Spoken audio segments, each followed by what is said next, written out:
दूसरे बड़े इसके लिखारी जो हैं वो निक लैंड हैं और मेरे ज़ाती राय में सबसे ज़्यादा ख़तरनाक यही है। निक लैंड साहब जो हैं वो एक ब्रिटिश फ़लसफ़ी हैं जिनको जाना जाता है अपनी रेडिकल आइडियाज़ के टेक्नोलॉजी, कैपिटलिज्म और फ्यूचर ऑफ सोसाइटी को हमने कैसे मर्ज करना है, यानी इंसानियत का फ्यूचर, मशीनों का फ्यूचर और कैपिटलिज्म उसका ड्राइवर कैसे है। इस ग्रुप ने एक्सप्लोर किया कि टेक्नोलॉजिकल चेंज, आर्टिफिशियल इंटेलिजेंस और ग्लोबल कैपिटलिज्म ये निज़ाम इकट्ठे होकर रेडिकली ह्यूमन एक्सपीरियंस को और ह्यूमन सोसाइटी को हमेशा के लिए तब्दील कर देंगे।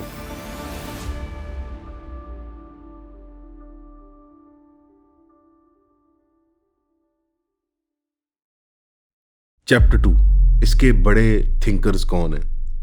कर्टिस गार्विन का तो जिक्र हमने किया ही, जिसका सूडोनेम मेंशियस मोल्डबर्ग है। ये एक सॉफ्टवेयर इंजीनियर है जो कि एक पॉलिटिकल ब्लॉगर बन गया था associated with the dark enlightenment movement. 2000s के अंदर इसने पब्लिश करना शुरू कर दिए लंबे लंबे एसेज अपने ब्लॉग अनक्वालिफाइड रिजर्वेशंस के ऊपर, जहां इसने डेवलप किए कई बुनियादी कॉन्सेप्ट जो कि इंतहाई इन्फ्लुएंशियल बने नियो रिएक्शनरी सर्कल्स में, इस तहरीक के सर्कल्स के अंदर। अपनी राइटिंग के अंदर यारवन ये बहस करता है कि जदीद जमहूरियत बुनियादी तौर पे अनस्टेबल है और इवेंचुअली ये डूम टू फेल है, तो हम इसको बुनियादी तौर पे पहले ही उखाड़ के बाहर मारते हैं।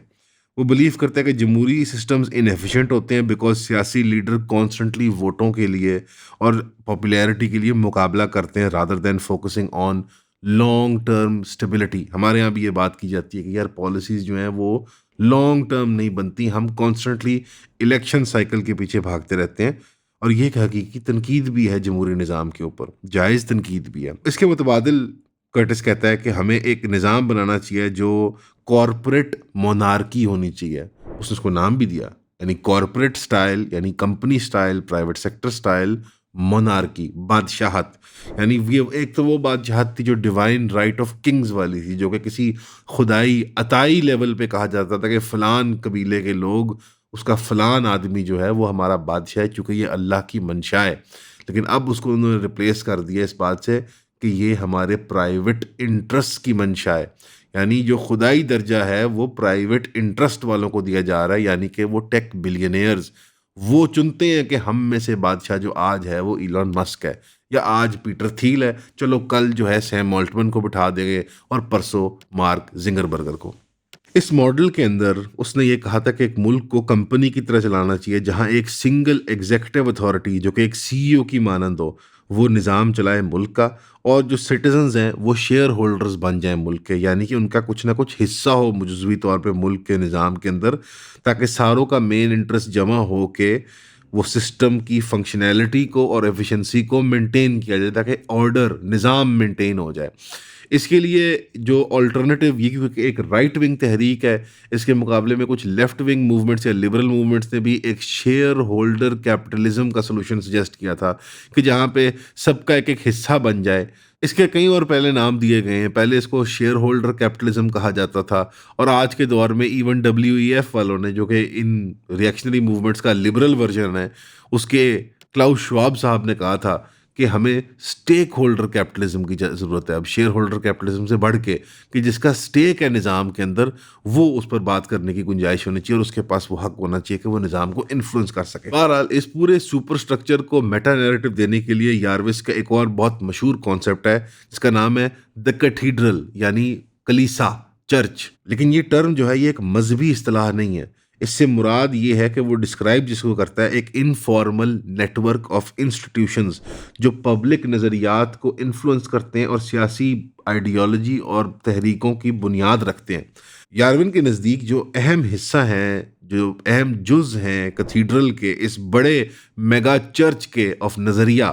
वो यूनिवर्सिटी कैंपसेस हैं, मेजर मीडिया ऑर्गेनाइजेशंस हैं और वो हिस्से ब्यूरोक्रेटिक स्टेट मशीनरी का कि जो कि NGO क्लास को, मीडिया क्लास को हैंडल करते हैं, उनका निज़ाम उनके लिए चलाया करते हैं। अब कानों में ये बातें पढ़ रही हैं तो खौफ आ रहा है सुन के कि हमारे यूनिवर्सिटी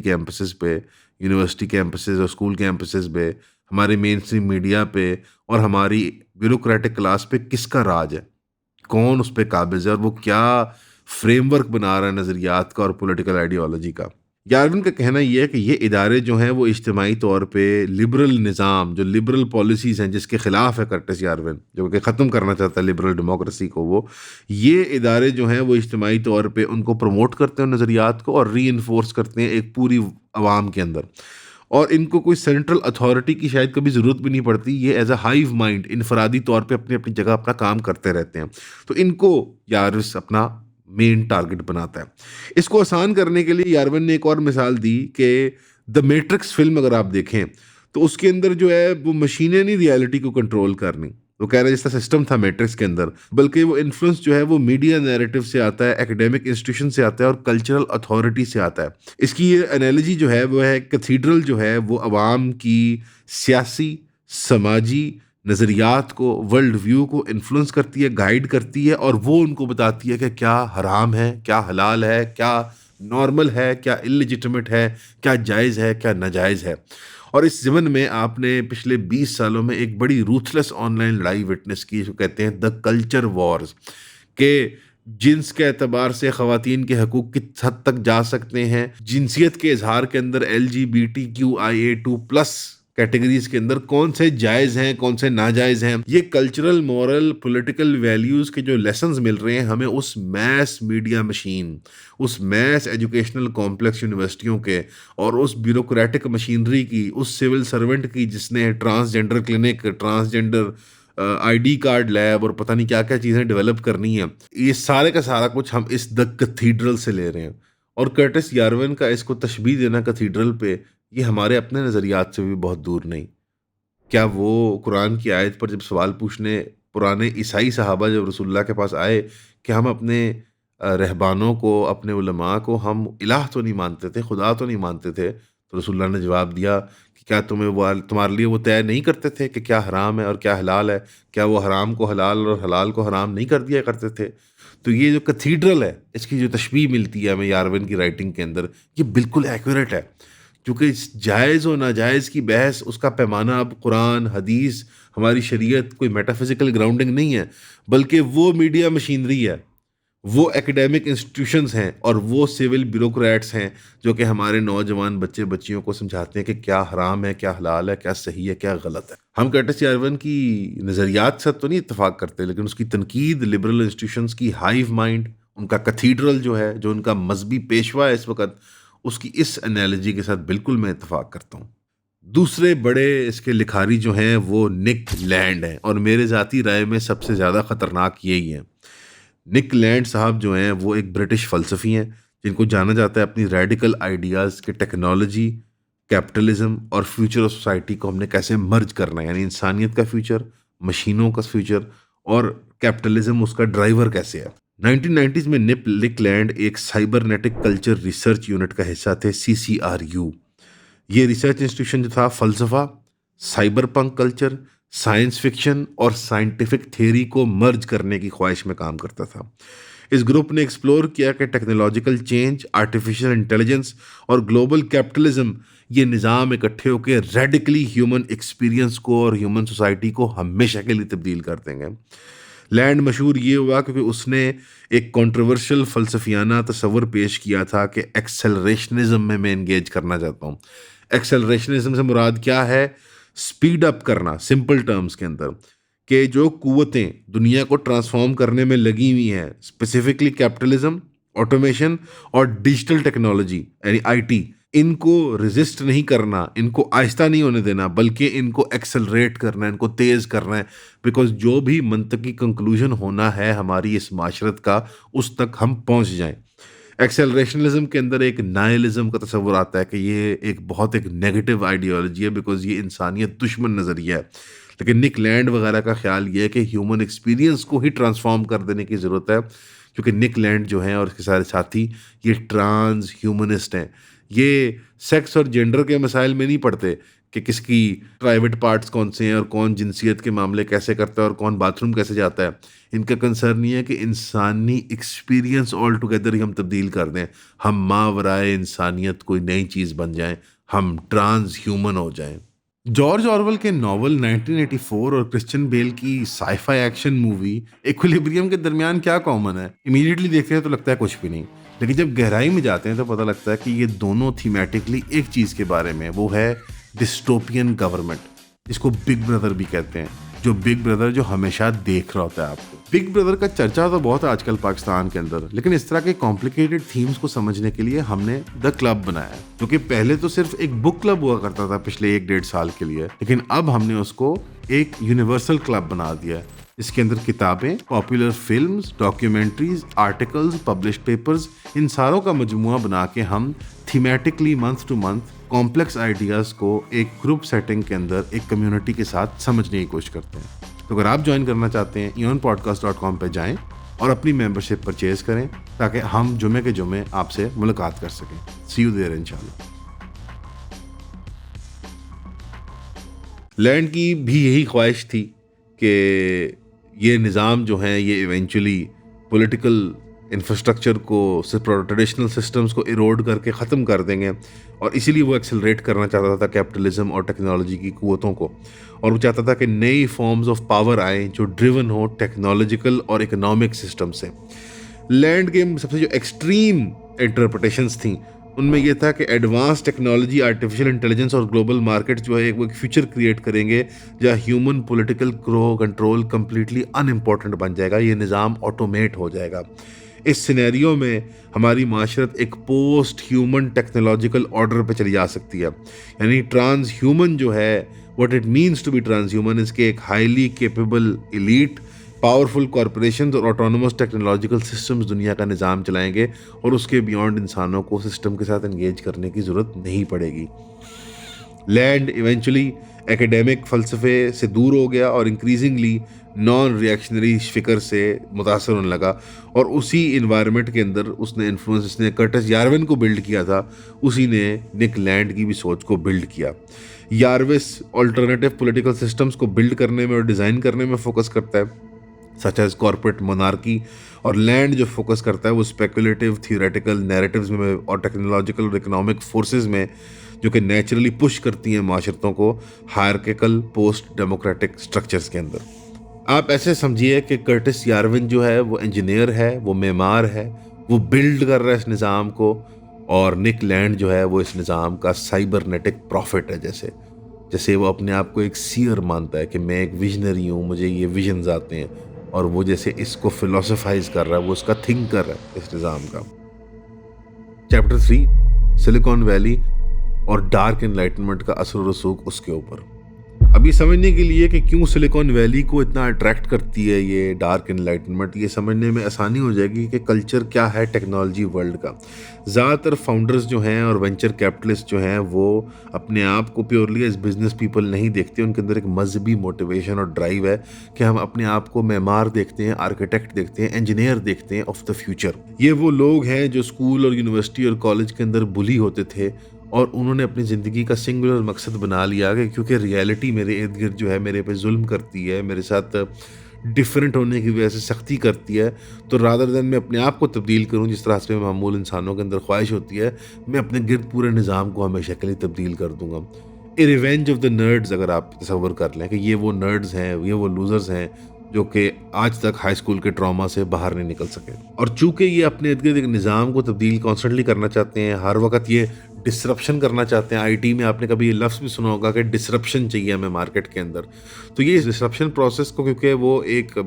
कांस्टेंट फ्लूइड स्टेट में मानते हैं और प्राइवेट और पब्लिक में फ़र्क नहीं कर पाते, तो उन्हें लगता है कि सियासी निज़ाम भी दुनिया का एक इंफ्रास्ट्रक्चर है जिसको इंजीनियर किया जा सकता है, ऑप्टिमाइज़ किया जा सकता है, साइंटिफिक मेथड के तहत एफिशिएंट बनाया जा सकता है। तो हमारी एफिशिएंसी की जो ख्वाहिश है और ड्राइव है वो इनको मोटिवेट करती है कि ये इस पॉलिटिकल निज़ाम पे भी हाथ डालें, तो फिर उनको मुख्तलिफ वैसे नज़रियात और आइडियोलॉजीज अट्रैक्ट करती हैं जो scientific version of political governance देखना चाहती हैं। तो चूंकि हमारा सियासी निज़ाम भी एक नया कंप्यूटर सिस्टम है इनके लिए जो रीडिज़ाइन होने के लिए वेट कर रहा है, तो अगर कर्टिस यारविन आके सीईओ बादशाह की लालच दे दे, यानी कहाँ प्लेटो का फिलोसोफर किंग और कहाँ कर्टिस यारविन का सीईओ किंग,